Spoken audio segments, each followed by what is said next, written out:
So guys, इससे पहले कि आप सभी लोग मुझे गालियाँ देने लगें तो मैं आपको बता देता हूँ कि मैं 2 दिन से वीडियो इसलिए अपलोड नहीं कर पाया क्योंकि मेरा फिज़िक्स का एग्ज़ाम था।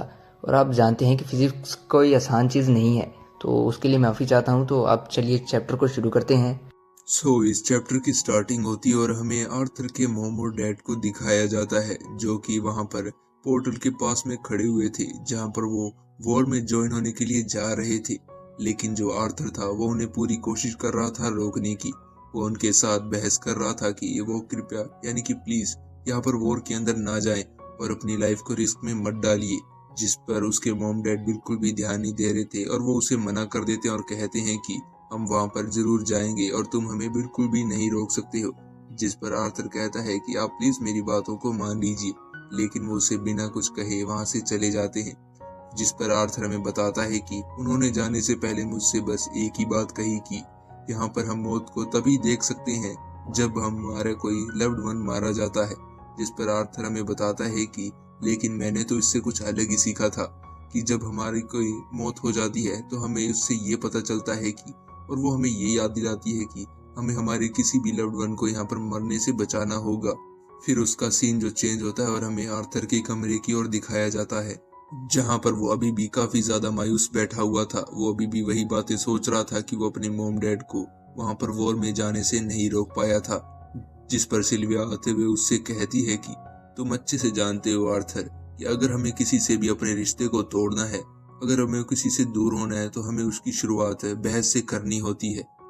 जिस पर आर्थर कहता है कि आखिर तुम्हारा क्या कहने का मतलब है, और वैसे भी मैंने उनसे जितना हो उसका उतना कहा कि वो प्लीज वहां पर ना जाए, लेकिन वो मेरी बात कभी भी नहीं सुनते हैं। और जब भी मैं ये सोचता हूँ कि हम एक कदम आगे की ओर बढ़ा रहे हैं, लेकिन अंत में हमें पता चलता है कि हम 2 कदम पीछे हो चुके हैं। मैंने उनसे कुछ भी गलत नहीं कहा था, मैंने बस उन्हें यही कहा था कि वो प्लीज अपनी लाइफ को रिस्क में मत डालें। जिस पर सिल्विया कहती है कि तुमने बेसिकली उन्हें ये कहा कि तुम सभी जाकर वहां पर कोई ऐसी जगह पर जाकर छुप जाओ जहां पर तुम्हारी कोई भी हाथ ना लगा सके और कोई भी ढूंढ ना सके। जिस पर आर्थर कहता है कि लेकिन मैंने तो ऐसे वर्ड्स का यूज बिल्कुल भी नहीं किया था। जिस पर सिल्विया कहती है कि लेकिन तुम्हारा मतलब तो यही था ना। आर्थर उस पर आनाकानी करने लगता है, लेकिन वो कहता है कि मैं बस उन्हें सेफ देखना चाहता हूँ। मैं यहाँ पर इस वॉर से ज्यादा उन सभी की चिंता करता हूँ। मैं बस उनका इसलिए थैंकफुल रह सकता हूँ कि उन्होंने कम से कम एली को पीछे छोड़ दिया है, लेकिन इसका मतलब ये तो नहीं कि वो अपनी लाइफ को यहाँ पर रिस्क में डाल ले। जिस पर सिल्विया कहती है कि मैं अच्छे से जानती हूँ आर्थर।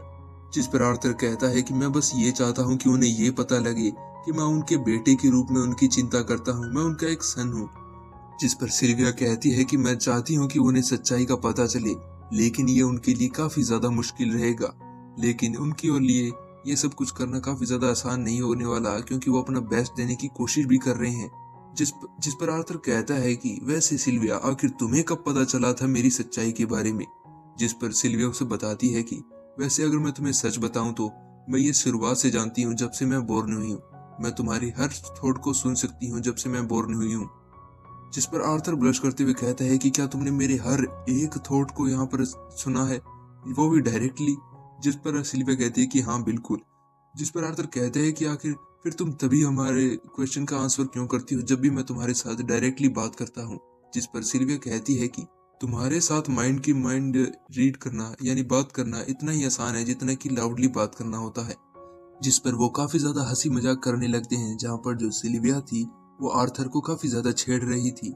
लेकिन आर्थर भी काफी ज्यादा मायूस हो चुका था कि अगर उसे सब थॉट्स के बारे में पता है तो उसे सब कुछ पता होना चाहिए। जिसके बाद में वो थोड़ी सीरियस बातें करते हुए कहते हैं कि आर्थर, हम काफी ज्यादा जल्दी एक बैटल के अंदर जाने वाले हैं। ग्रैंडफादर ने मुझे बताया था कि मैं अभी तक एक असली असुरा की जितनी स्ट्रॉन्ग तो नहीं हुई हूँ, उसके लेवल तक तो नहीं पहुंची हूँ, लेकिन फिर भी मेरे अंदर एक असुरा का प्योर ब्लड जो है वो सर्कुलेट कर रहा है। आर्थर, तुम अच्छे से ये भी जानते हो कि मैं तुम्हारे साथ यहाँ पर इस वॉर के अंदर फाइट करने वाली हूँ, लेकिन तुम भी अच्छे से जानते हो कि मैं यहाँ पर इनविंसिबल नहीं हूँ। मैं भी यहाँ पर हार सकती हूँ। यहाँ पर हमारे पास जीतने का बस एक ही तरीका है कि अगर हम जिंदा रहना चाहते हो तो हमें एक दूसरे का साथ देना होगा। जिस पर आगे सिल्विया कहती है कि यहाँ पर काफी सारी चीजें हैं जो आर्थर मैंने तुमसे छुपाई हैं, जो चीजें मुझे अभी अभी पता चली हैं, और मैं ये तुम्हें इसीलिए बता रही हूँ क्योंकि मैं तुम्हारे ऊपर सबसे ज्यादा भरोसा करती हूँ, मेरी लाइफ के बारे में भी। जिस पर जो आर्थर कहता है कि ऑफ कोर्स सिल्विया, तुम मेरे ऊपर बिल्कुल भरोसा कर सकती हो। वैसे भी मैंने तुम्हें तब से पाला है जब से तुम एक बिल्कुल छोटी बच्ची थी, जब से तुमने जन्म लिया है। यू नो, तुम अच्छे से जानती हो कि तुम मेरे ऊपर कितना ज्यादा ट्रस्ट कर सकती हो। फिर आर्थर हमें अपने थॉट्स बताता है कि यह पहली बार था जब सिल्विया ने मुझे अपने इस डर के बारे में बताया। वो इस वॉर के बारे में काफी ज्यादा चिंता कर रही थी। जिसके बाद में आर्थर कहता है कि वैसे सिल्विया, आखिर तुम इतनी ज्यादा स्मार्ट कब हो चुकी हो? जब से तुम एपोथियस में ट्रेनिंग के लिए गई थी, तब से तुम्हारी जो स्पीड है बढ़ने की, वो काफी ज्यादा तेज हो चुकी है। जिस पर सिल्विया कहती है कि अच्छे से जानो आर्थर, मैं यहाँ पर काफी ज्यादा फास्ट लर्नर थी। तुम्हें क्या लगता है कि मैं तुम्हारे सर पर आखिर क्यों बैठी रहती हूँ? ताकि मैं तुम्हारे थॉट्स को अच्छे से जान सकूं। जिस पर आगे आर्थर कहता है कि सिल्विया का यहाँ पर चिंता करना जायज है। अगर वहां पर विजडम ने जो कहा वो अगर सही है कि जो जहाज यहाँ पर हमारे तटों के ऊपर आ चुके हैं, उनके अंदर अग्रोना के बनाए हुए जो हाफ ब्लड लोग हैं, जिनके अंदर असुरा का भी ब्लड शामिल है, ये काफी ज्यादा खतरनाक होने वाला है। तभी अचानक से आर्थर को कोई बुलाता है और हम देखते हैं कि वो कोई और नहीं बल्कि असुरा था। जहाँ पर आर्थर कहते हैं कि दोबारा से यहाँ पर आ चुके हैं, आप कभी भी यहाँ पर नॉक करके आखिर क्यों नहीं आते हैं? आप हमेशा ऐसे शैडो से क्यों निकल कर आते हैं? जिस पर वो असुरा कहता है कि ऐसा यहाँ पर कुछ है जो कि मैं तुम्हारे साथ बातें करना चाहता हूँ और मुझे यहाँ पर तुमसे कुछ चाहिए भी। असुरा उससे कहता है कि लॉर्ड इंद्रथ ने मुझे ये अच्छे से कहा था कि अगर मुझे यहाँ पर वॉर को यहाँ पर अच्छे से जीतना है तो यहाँ पर मुझे तुम्हारी जजमेंट के ऊपर यहाँ पर रिलाई करना होगा। और जो तुम्हारी कल की जो स्पीच थी उसे सुनने के बाद मुझे अच्छे से लग रहा है कि ऐसा क्यों हुआ है। मैं ये नहीं चाहता कि तुम्हारी जो कंट्रीब्यूशन है वो यहाँ पर एक स्वॉर्ड तक ही सीमित रहे, यानी कि तुम सिर्फ यहाँ पर फाइट ही ना करो, बल्कि कुछ और भी है जो कि तुम्हें करना होगा। जब तुम्हारी यहाँ पर बैटलफील्ड के अंदर जरूरत बिल्कुल भी नहीं होगी, तब तुम मेरे साथ रहोगे। जिस पर आर्थर कहता है कि 1 मिनट रुकिए, आप ये क्या कहना चाहते हैं? क्या आप सच में एक 16 ईयर ओल्ड बॉय के साथ में यहाँ पर लाइफ चेंजिंग डिस्कशन करना चाहते हैं? जिस पर असुरा कहता है कि हाँ, मैं अच्छे से जानता हूँ कि तुम एक छोटे बच्चे हो, लेकिन तुम कोई आम बच्चे भी नहीं हो। आगे भविष्य में, फ्यूचर में तुम्हारी काफी ज्यादा जरूरत पड़ने वाली है ऐसी मीटिंग्स के अंदर। लेकिन मैं ये भी नहीं चाहता हूँ कि तुम्हारी जो एबिलिटीज है वो यहाँ पर बर्बाद हो जाएं यहाँ पर इन मीटिंग्स में सुनने के बाद में। मेरे पास तुम्हारे लिए और भी प्लान्स हैं।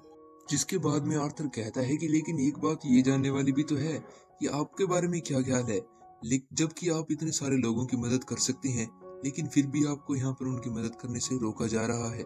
जिस पर असुरा कहता है कि जब मेरी बारी आएगी, जब मेरा टाइम आएगा, तब मैं करूंगा। उसके बाद में वो कहता है कि ये फाइट यहाँ पर एक नई युग की शुरुआत होगी। जिसके बाद में वो कहते हैं कि जब एक बार अग्रोना और उसका ये टेरेटर्स का जो क्लैन है वो खत्म हो जाएगा, तब हमारे पास एक नए जो कॉन्टिनेंट है उसके ऊपर जाने की जो मदद वो मिल जाएगी। जिस पर आर्थर कहता है कि मेरा कोई प्लान नहीं है इस वॉर को हारने का, लेकिन अगर आपको मेरी मदद चाहिए, इसलिए आपको मेरी एडवाइस पर यहाँ पर ध्यान देना होगा। और आप ये जानते हैं कि हम लोग कमजोर हैं और आपके लिए यहाँ पर फाइट कर रहे हैं, इसलिए कम से कम आप हमें यहाँ पर रिस्पेक्टफुली तो यहाँ पर बुला सकते हैं। जिस पर असुर कहते हैं कि तुम काफी ज्यादा बोल लेते हो आर्थर लिवेन, लेकिन ये काफी ज्यादा अच्छा था। मैं अब मीटिंग के रूम के अंदर जा रहा हूँ। मुझे ये काफी ज्यादा टेंशन रहती है जब मैं वहां पर उन लोगों को अकेला छोड़ देता हूँ। जिस पर आर्थर उन्हें रोकता है और कहता है कि जिस पर वो कहता है कि मैं यहाँ पर इससे पहले कि लैंसर की जो पोजीशन है उसे संभालूं, उससे पहले मैं कुछ ऐसा करना चाहता हूँ जो कि करने की काफी ज्यादा जरूरत है। जिस पर वो उससे कहता है कि और वो आखिर है क्या। जिस पर आर्थर जो होता है वो वहां पर हमें दूसरी जगह सीन दिखाया जाता है, जहां पर हमें समुद्र के तट पर 2 बंदों के बीच की फाइट दिखाई जाती है, जहां पर वो फ्रेंडली फाइट काफी ज्यादा बढ़िया चल रही थी और जो सभी लोग थे उन्हें चेयर कर रहे थे। तभी हम सस्पिशियस बंदे को देखते हैं जो कि कोई और नहीं बल्कि हमारा आर्थर होता है। जहाँ पर हम एक लड़की को देखते हैं जो कि काफी ज्यादा चिल्ला रही होती है अपने लोगों के ऊपर और उन्हें खाना बनाने के लिए काफी ज्यादा डांट रही होती है। तभी उसकी नजर भी आर्थर के ऊपर पड़ती है और कहती है कि ये काफी ज्यादा सस्पिशियस है, ऐसा लग रहा है कि ये काफी ज्यादा फेमिलियर है।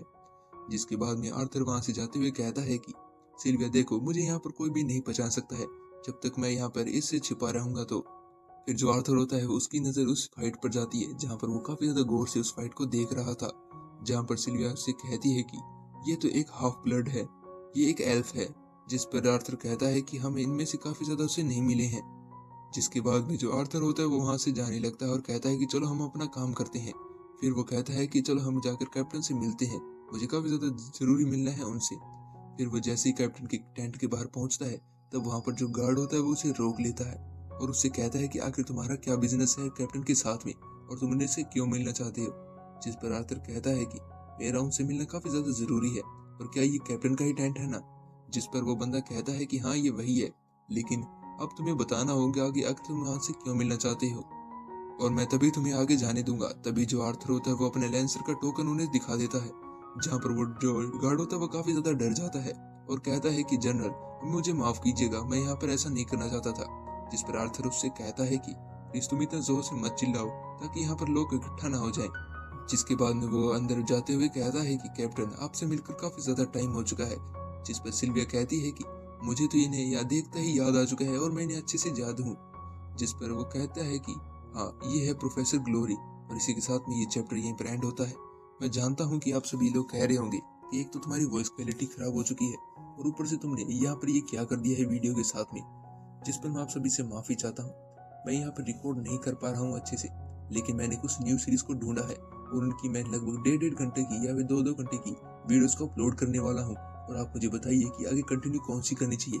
लेकिन मैं आपको एक बात बता दूं कि वो सभी चैप्टर्स बिल्कुल नए हैं, यानी कि वो बिल्कुल जो सीरीज है वो बिल्कुल नई है, तो आपको भी उनके चैप्टर्स बहुत कम मिलने वाले हैं और मैं जानबूझ के ये नई वीडियोस है वो उन्हें अपलोड करने वाला हूँ। लेकिन उससे पहले मैं यहाँ पर जो काफी सारी लॉन्ग वीडियोस है उन्हें अपलोड करने वाला हूँ, जो कि मैंने पहले एक्सप्लेन की हुई है। तो आपको जो लोग लॉन्ग वीडियोस देखना चाहते हैं मैं ये उन्हीं के लिए अपलोड कर रहा हूँ, लेकिन अगर आपने पहले से देख रखा है तो आप उन्हें मत देखिएगा। तब तक के लिए सब्सक्राइब कीजिए। तब तक के लिए बाय।